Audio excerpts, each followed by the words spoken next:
les meilleures applis pour la météo. D'abord, je vais vous montrer YouWindow, qui est une appli pour Mac. Après, AccuWeather, Fahrenheit et Celsius, qui sont des applis iOS. Après, The Weather Channel et WonderMap sur un iPad. Quand vous ouvrez YouWindow, vous devez choisir un endroit. Après, cliquez sur OK. Ça, c'est l'interface de YouWindow. Comme vous le voyez, vous êtes dans un village avec une petite maison. Vous pouvez ajouter des endroits.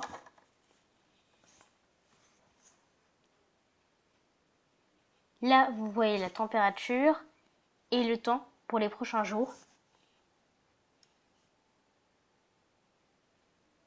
Là, vous voyez plus d'informations avec le real feel, des trucs comme ça. Là, vous pouvez choisir une heure. Par exemple, à midi 22, il fera 19 degrés.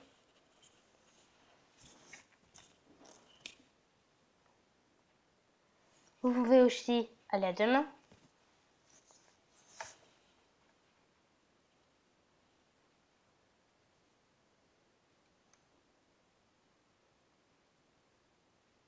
Il y a même les levées de soleil et les couchers de soleil.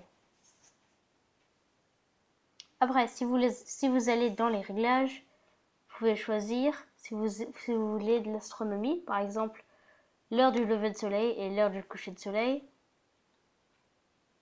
Et la phase de la lune aussi. Un autre truc cool, c'est, vous voyez le 46, ça c'est les informations de YouWindow. Passons aux applis pour iOS. Ça, c'est AccuWeather. Quand vous l'ouvrez, au début, vous voyez l'humidité, la visibilité, l'heure du lever de soleil, l'heure du coucher de soleil, la pression et d'autres informations. Là, la vitesse et le sens du vent. Là, vous voyez la température et le real feel. Et là, vous voyez qu'il y a des nuages dans le ciel. Après, vous pouvez aller à différents endroits. Vous pouvez vous pouvez aussi partager avec par email, Facebook ou Twitter. Vous pouvez glisser votre doigt pour voir à différentes heures. Là, par exemple, à midi, il fera 19 degrés avec un real feel de 22 degrés. Et la vitesse du vent aussi. Et son sens. Vous pouvez au lit aussi aller jusqu'à 5 heures du matin. Après, vous pouvez voir pour les prochains 15 jours. Là, par exemple, n'importe quel jour, il vous dit du texte, le vent, la pluie, la neige et les real feel. Là, vous voyez une carte avec la pluie et la neige. Là, vous voyez des vidéos. Et là, vous voyez après plus d'informations où en fait, il y a juste des réglages. Alors là, c'est Celsius et Fahrenheit. Vous voyez le petit badge, ça c'est la température actuelle à Cupertino. Celsius c'est la version gratuite et Fahrenheit c'est la version payante. C'est celle que j'ai parce qu'il y a aussi une version Celsius payante et Fahrenheit gratuite. Ouvrons Celsius, la version gratuite. Vous voyez, il y a les 5 prochains jours pour la météo, il y a des pubs et il n'y a pas de carte comme il y a dans la version payante. Dans les versions payantes aussi, il y a pour les prochains 10 jours.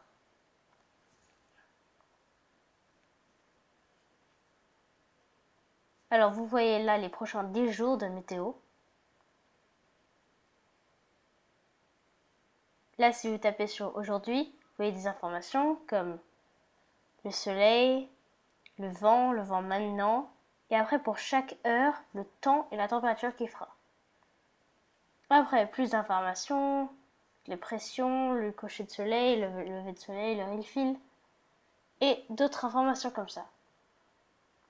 Si vous regardez pour n'importe quel jour, par exemple vendredi, il y aura le heure par heure. C'est toutes les 3 heures en fait. Un autre jour, même chose. Sauf qu'il n'y a pas bien sûr le real feel et le vent de maintenant.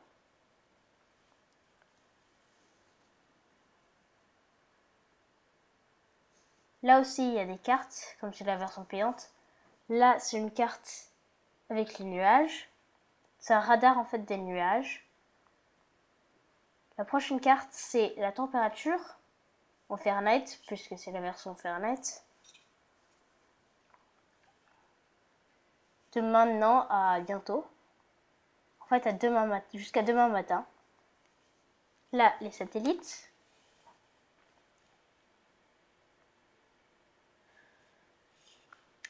La prochaine carte sera la carte avec le vent, la vitesse du vent en km/h, pas en miles par heure, parce que j'ai choisi que ce soit en km/h.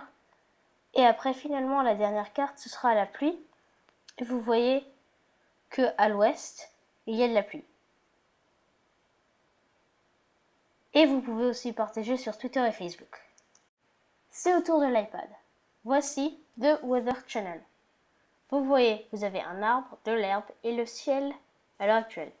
Avec le rainfall, le vent, l'humidité, le niveau de soleil, la visibilité et le soleil. Vous pouvez aussi voir des photos, mais moi je préfère les animations. Si vous tapez au milieu de l'écran, vous voyez les prévisions de météo. Par exemple, aujourd'hui, vous voyez à chaque heure, il y a le rainfall, la température, la précipitation et l'humidité. Et vous voyez pour les premières heures, il y a l'option de voir toutes les 15 minutes. Après, si vous regardez pour demain, vous voyez que c'est demain matin. Si vous regardez n'importe quel jour, vous verrez un texte avec des informations simples du jour. Vous pouvez aussi voir quelque part d'autre, par exemple ici à Paris. Vous pouvez aussi voir les cartes.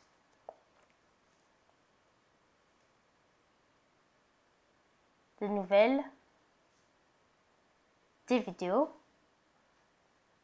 et ce qui est en saison. Et là, comme c'est le printemps, c'est des cartes de pollen et pas de neige comme il y aurait en hiver. Ça, c'est la dernière appli. Elle s'appelle Wonder Maps. C'est comme si vous allez sur Google Maps et vous ajoutez des températures. Là, des informations, mais il n'y a pas de refill. Après, ici, il y a toutes les 3 heures. Et après, tous les jours et toutes les nuits. Avec un texte qui vous explique. Vous pouvez aller n'importe où dans le monde. Par exemple, si on se déplace, vous voyez le petit cercle. Ça nous indique la température qu'il fait au milieu de ce cercle. Si on veut, on peut même traverser l'océan et aller en Europe. Là, on peut aller en Afrique si on veut, et on voit qu'il fait 27 degrés là-bas. Après, on peut aller en Russie, n'importe où. Vous voyez, vous pouvez aussi avoir différentes sortes de cartes, comme la vue satellite et hybride. Hybride, c'est un mélange de la carte normale et de satellite. Là aussi, il y a plus d'informations où on peut choisir si on veut voir le vent, la température, tout ça. Voilà. Si on veut, on peut aller voir Death Valley pour voir, parce qu'il fait toujours super chaud là-bas. Si vous ne savez pas, c'est en Californie. Là, retour à Cupertino. Là, vous voyez, vous avez des informations précises sur... Là, on a tapé. Là, par exemple, d'autres informations. Ça, c'était les meilleures applis pour la météo.